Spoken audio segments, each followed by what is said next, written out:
News के प्रायोजक है global physiotherapy speech and hearing clinic. हमारा पता है मखदूमपुर हरसेर मस्जिद के पास, गोरोल चौक, वैशाली, बिहार।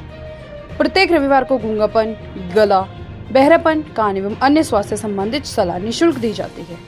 यहाँ लकवा और दर्द रोगी के लिए विशेष सुविधा उपलब्ध है। एक बार अवश्य मिले। पटना, मुजफ्फरपुर, महुआ, दरभंगा जा जाकर हो गए हैं परेशान, तो global physiotherapy speech and hearing clinic Gorol आइए, हर दुख का है समाधान। आइए निराश होके, जाएं खुश होके। बिहार में तेजस्वी यादव रैलियां कर रहे थे, तो एक बार इस भीड़ को देखिए। ये भीड़ चिल्ला चिल्ला कर कह रही थी कि बिहार में कहीं ना कहीं महागठबंधन की सरकार आने वाली है। आखिर ये भीड़ कहां गायब हो गई? आखिर राजद इतने कम सीटों पर कैसे सिमट गया? तेजस्वी यादव ने एक बार बयान देते हुए कहा था कि अमित शाह मुझे धमकी दे रहे हैं, और अमित शाह ने बयान दिया था कि इस बार ऐसा परिणाम आने वाला है, ऐसा रिजल्ट आएगा, ऐसा जनादेश मिलेगा एनडीए को कि तेजस्वी यादव दोबारा चुनाव लड़ने की हिम्मत नहीं कर पाएंगे। इतना भी गुमान न कर अपनी जीत पर ऐ बेखबर, शहर में तेरे जीत से ज्यादा चर्चे तो मेरे हार के हैं।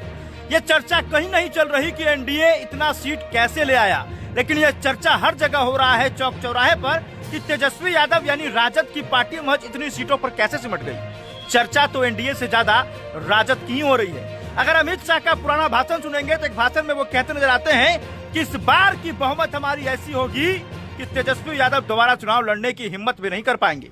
लेकिन राजद के कार्यकर्ता चिल्ला चिल्ला कर ये कह रहे हैं कि इस बार तेजस्वी यादव के जो है वो जितने विधायक हैं वो इस्तीफा देंगे, और जितने भी एनडीए के लोग हैं वो सदन चलाएंगे। चर्चा ये चल रही है सोशल मीडिया पर कि तेजस्वी यादव के जितने भी विधायक जीते हैं, 25 विधायक वो सभी इस्तीफा देंगे और अकेले अब एनडीए जो है वो सरकार चलाएगी। सदन में तेजस्वी यादव का कोई सिपाही नहीं रहेगा, तेजस्वी यादव खुद नहीं रहेंगे। लेकिन इस चर्चा में कितनी सच्चाई है वो मैं आपको आगे विस्तार से बताऊंगा। लेकिन उससे पहले इस बात को आप समझिए कि निश्चित तौर पर जो राजद की करारी हार हुई है, महागठबंधन की करारी हार हुई है, उसकी चर्चा हर चौक चौराहे पर है। बीजेपी के खुद नेता ये नहीं कह रहे थे इससे पहले कि हम 200 पार हो पाएंगे। बीजेपी के कोई भी बड़े बड़े लीडर ये नहीं कह रहे थे कि हम इतना बहुमत लाकर बिहार में सरकार बनाएंगे। खुद अमित शाह कह रहे थे कि हम 150 से 160 सीट लाएंगे।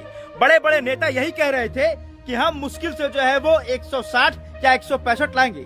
लेकिन ये 200 पार का आंकड़ा बीजेपी का ना कोई बड़ा नेता बता रहा था, ना कोई छोटा नेता बता रहा था।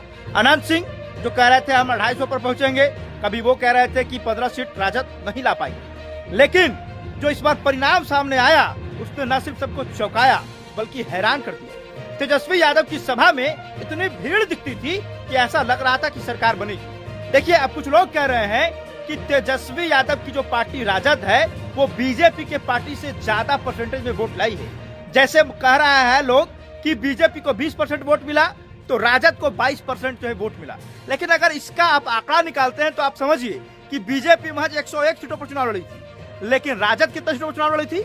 राजद ज्यादा सीटों पर चुनाव लड़ी तो वोट तो उनका ज्यादा आएगा, परसेंटेज तो ज्यादा उनका आएगा। तो यह निश्चित तौर पर आप इस आंकड़े से जो आप अगर अनर्गल बयानबाजी कर रहे हैं तो वो सही नहीं है। बिहार में तेजस्वी यादव रैलियां कर रहे थे, तो एक बार इस भीड़ को देखिए। ये भीड़ चिल्ला चिल्ला कर कह रही थी कि बिहार में कहीं ना कहीं महागठबंधन की सरकार आने वाली है। आखिर ये भीड़ कहां गायब हो गई? आखिर राजद इतने कम सीटों पर कैसे सिमट गया? तेजस्वी यादव ने एक बार बयान देते हुए कहा था कि अमित शाह मुझे धमकी दे रहे हैं, और अमित शाह ने बयान दिया था कि इस बार ऐसा परिणाम आने वाला है, ऐसा रिजल्ट आएगा, ऐसा जनादेश मिलेगा एनडीए को कि तेजस्वी यादव दोबारा चुनाव लड़ने की हिम्मत नहीं कर पाएंगे। और ऐसा रिजल्ट आया कि निश्चित तौर पर सबको चौंका दिया है। ये उंगली देखिए, इसी उंगली से लोगों ने वोट किया। लेकिन जो भीड़ था तेजस्वी यादव की रैली में, वो भीड़ वोट में तब्दील क्यों नहीं हो सका? कई तरह के सवाल हमारे जहन में भी घूम रहे हैं। लोग लगातार सवाल कर रहे हैं, टिप्पणियां कर रहे हैं, लोग हैरान हैं, परेशान हैं। लेकिन जो रिजल्ट आया उसे तो स्वीकार हर हाल में करना ही होगा, चाहे आप जैसे स्वीकार करें उसे, आप हार माने या हराया माने, जैसे माने स्वीकार तो करना ही होगा। बाकी आप लोग क्या कुछ कहना चाहेंगे कमेंट बॉक्स में बताइएगा, और इस वीडियो को ज्यादा ज्यादा शेयर जरूर कीजिएगा। हम फिर से वही कहेंगे कि चुनाव निष्पक्ष हुआ, भयमुक्त हुआ और बिल्कुल साफ सुथरा हुई है।